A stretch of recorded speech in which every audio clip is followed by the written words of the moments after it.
નવસારીમાં ભારે વરસાદ બાદ નદીઓ ગાંડીતુર બની પૂરના ભયજનક સપાટીથી 3 ફૂટ ઉપર વહેતા આસપાસના વિસ્તારો પાણી. રાત્રે 550 લોકોનું કરાયું રેસ્ક્યુ. શાળાઓમાં રજા જાહેર કરાઈ.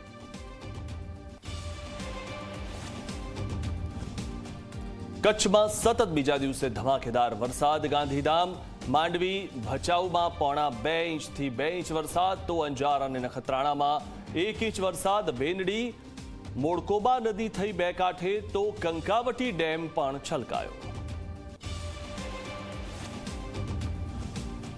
દ્વારકાના દરિયામાં જોરદાર કરંટ. દરિયામાં કરંટ આવતા ગોમતી ઘાટ પર અદ્ભુત દ્રશ્યો સર્જાયા. ગોમતી નદીમાં 12 ફૂટ સુધી ઉછળી રહ્યા છે પાણીના મોજા.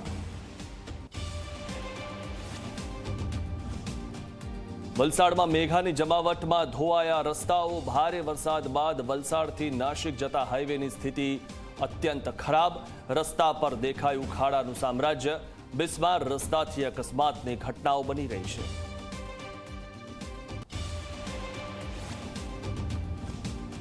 વડોદરામાં ગંદકી રોકવા માટે તંત્રનો નવતર પ્રયોગ. શહેરમાં ગંદકી ફેલાવતા લોકોના ફોટો દર્શાવવાની શરૂઆત. વાહન સાથે ગંદકી કરતા લોકોના ફોટો જાહેર રસ્તાઓ પર દર્શાવાયા. 1 મહિનામાં 170 લોકોને દંડ કરવામાં આવ્યો.